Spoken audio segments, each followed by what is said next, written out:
Bonjour, nous sommes avec Antoine Chollet, maître de conférence à l'Université de Montpellier. Alors tu es à Ludovia pour la seconde fois, tu as présenté deux interventions. Tu as participé au colloque scientifique, Tout à fait. d'une part, et d'autre part, tu as présenté un Explore Camp, donc le côté plus pratique. Mhm. Alors est-ce que tu peux nous dire, je crois que ta passion, passion et sans ton intérêt, c'est Oui. le jeu. Alors, sous quelle forme cela prend-il dans ta communication scientifique? Oui, alors c'est vrai que bon, tout d'abord c'est la troisième année finalement Après, que je viens, pardon, mais il n'y a pas de souci. Alors c'est vrai que j'interviens à Ludovia par rapport au jeu. Mon but c'est de montrer que la pédagogie ludique peut avoir sa place à l'université et plus précisément dans les pratiques pédagogiques de l'ensemble de l'enseignement. C'est pas évident ça. Voilà, c'est pas évident parce que Ludovia, on a bien vu qu'il y avait beaucoup de conférences sur le secondaire, sur le primaire, mais l'université, on se dit parents pauvres un peu et on essaye d'amener justement des idées et de montrer que ça bouge aussi à l'université. On essaie de mettre des actions. Donc là, nous à notre université, à l'UT où l'on est, pour donner un exemple, on utilise un jeu de comptabilité réalisé par deux de mes collègues pour apprendre la comptabilité. La compta ludique. La compta ludique Alors, avec un jeu dérivé de la bonne paye. Alors quelle forme cela, enfin plutôt, qu'est-ce que tu as eu à dire d'important comme retour d'expérience lors de cette communication? Alors lors de la communication scientifique ou du coup à l'expérience? Alors scientifique, ça c'est autre chose. Ah, pardon. Lors de la communication scientifique, il a été question, la première, des motivations des joueurs à jouer. Pourquoi les joueurs jouent aux jeux vidéo? Donc là c'était plus par rapport à la passion que je peux avoir des jeux en général, que je partage avec mes étudiants. Donc ça, j'invite toutes les personnes à lire ce papier. Et l'autre sur la réalité virtuelle, la posture de l'enseignant justement. Est-ce que la réalité virtuelle va changer nos pratiques d'enseignement? Est-ce que l'on va enseigner avec des casques plus tard? Et ça je l'ai fait avec ma collègue Marie-Laure Weber et on se pose cette question justement sur la posture de l'enseignant face à la réalité virtuelle. Une question sur la motivation et ensuite un peu plus sur la réalité virtuelle. Est-ce que la motivation est un élément central de l'apprentissage? Alors oui, à mon sens, les motivations, une personne peut être motivée pour deux raisons. Soit pour soi-même, les motivations intrinsèques, si on prend la littérature de Deci et Ryan, par exemple, ils identifient les motivations intrinsèques pour soi et les motivations extrinsèques pour l'extérieur. Peut-être que des personnes apprennent pour faire plaisir aux parents, par exemple. Alors ça, c'est une motivation extrinsèque, pour trouver un emploi.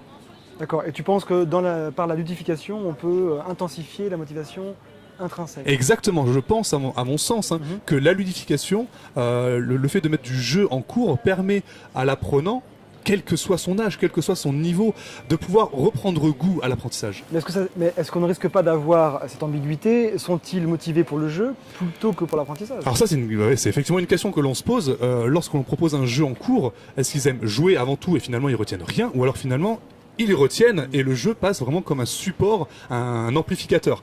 Alors, on a eu des retours d'expérience par rapport au jeu de comptabilité que j'ai cité tout à l'heure. La comptabilité, j'enseigne dans un IUT informatique. Et là, j'enseigne de la gestion, parce que je suis en sciences de gestion. La comptabilité n'est pas du tout la matière la plus sexy pour eux.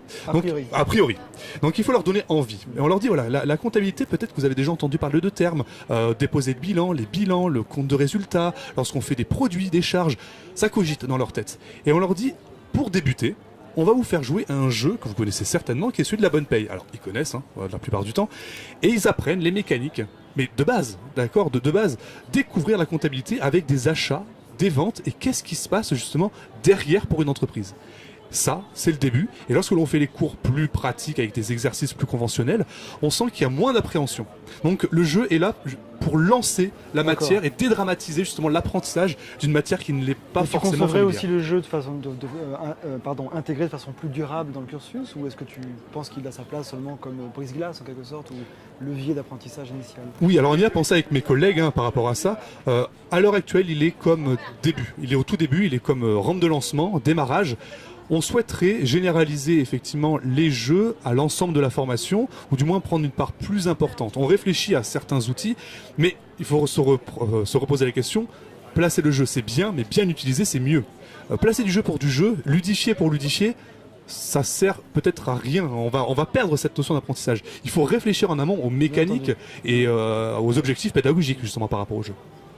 Alors voilà, pour le jeu, on n'a pas beaucoup de temps, je vais aller sur la réalité virtuelle. Tout à fait. Alors de quoi s'agit-il au juste là? Alors la réalité virtuelle, c'est des concepts qui arrivent, on va dire, sur le marché. Les casques de réalité virtuelle comme l'Oculus Rift, l'HTC Vive, le PlayStation VR, etc., sont des technologies qui commencent à arriver. 2016 a été l'année où vraiment le grand public a découvert toutes ces technologies. Donc, il s'agit d'une simulation. C'est ça. Alors c'est visuel. C'est une représentation de synthèse. Alors il existe plusieurs termes. La réalité virtuelle telle qu'on l'entend, c'est un univers de synthèse complet. On peut recréer tout et n'importe quoi. Une salle de cours, un univers fantastique, fantastique, un océan, etc. Par le canal visuel. Par mais le canal aussi- visuel, on met un casque et on a un autre monde devant ses yeux. D'accord. On a aussi la réalité augmentée. Là, c'est le fait de superposer des éléments de synthèse sur Captation sur du du réel, réel, avec travers un des lunettes par exemple. D'accord. Et la réalité mixte, c'est le fait de pouvoir interagir avec ces éléments virtuels dans le réel. Donc il y a trois termes qui sont, on va dire, définis dans la littérature et que D'accord, on c'est essaye de se positionner dessus. Les gens font de l'amalgame. Pour eux, tout est réalité virtuelle. Non, il y a trois termes. Il faut arriver à les différencier les trois. Alors, est-ce que ça prend. Donc, tu peux nous dire plus précisément quelle forme cela peut-il prendre dans la pratique que tu connais? Oui, voilà, donc dans l'enseignement, c'est vrai qu'on se pose des questions. Il y a déjà des initiatives qui sont réalisées en République tchèque, par exemple. Il y a un lycée, donc là c'est un lycée, qui enseigne l'anatomie avec des casques de réalité virtuelle. Les élèves sont immergés dans le corps humain et ils voyagent par eux-mêmes. Et s'ils veulent avoir des informations sur le cœur, sur les poumons, libre à eux de le faire. L'apprentissage est individualisé. Le professeur est là pour animer davantage le cours.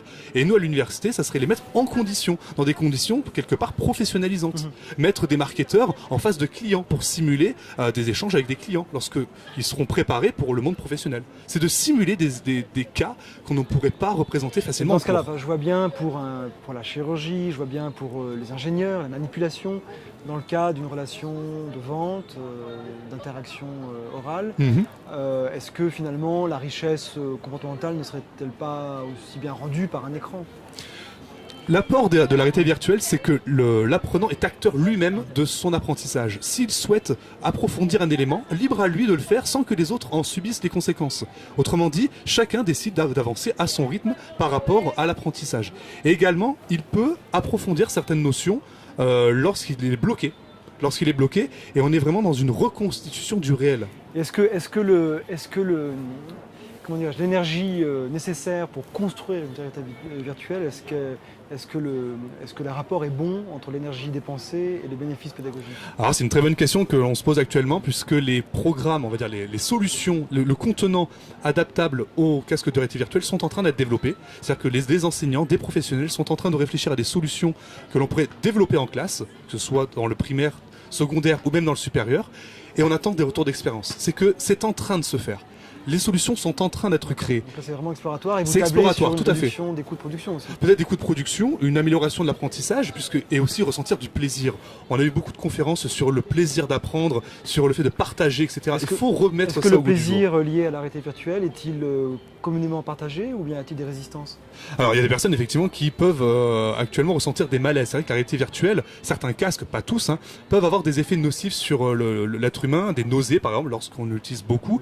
Mais ça c'est parce que la résolution, la technologie s'adapte petit à petit à notre morphologie, à notre vision. La HD par exemple, on peut se rappeler des cinémas en 3D. Au tout début, les lunettes faisaient très mal à la tête. Maintenant, on a de la 3D de très bonne qualité. Et ça c'est en train de se faire aussi avec les casques de réalité virtuelle. Dans 5 à 10 ans, nous aurons des casques de très haute performance où il sera possible de réaliser n'importe quel univers, une salle de cours avec des éléments numériques. On pourra reconstituer une telle classe avec des casques de réalité virtuelle et d'adapter n'importe quel enseignement. Alors, pourquoi le faire en classe? Alors pour le faire en classe, c'est vrai qu'on pourrait le faire de chez soi. C'est un peu la question qu'on se pose, c'est que finalement l'enseignant, est-ce qu'une salle de cours telle qu'on la connaît actuellement, et je pense notamment à la conférence des espaces pédagogiques, peut-être que l'enseignement se fera à distance, avec des casques, et que l'enseignant sera chez lui, chacun sera chez Peut-être que lui. la salle de cours sera une sorte de Ou autre. havre analogique. Tout à fait, c'est ça. De vraie coprésence Oui, voilà. physique. Et ça me rappelle des logiciels sortis dans les années 90 comme Adi ou Adibou, où finalement le principe c'était de se connecter à une classe virtuelle pour apprendre. Finalement, est-ce qu'on n'est pas en train de reprendre ce concept à l'heure de la réalité virtuelle? C'est la question qu'on se pose. Alors Antoine, l'an prochain, tu reviens certainement à Ludovia Très certainement, oui. avec les mêmes marottes. Avec les mêmes marottes, le jeu, la réalité virtuelle, essayer Tu d'en reviens savoir en davantage. personne? Pardon? Tu reviens en personne ou en Ah, synthèse? bah là on verra. En hologramme, comme ça se fait aussi en politique, on verra. Non, je reviendrai en On a de personne. plaisir à parce voir en que... personne. Oui, voilà, tout à fait. Antoine, merci beaucoup. Merci beaucoup à vous. Merci.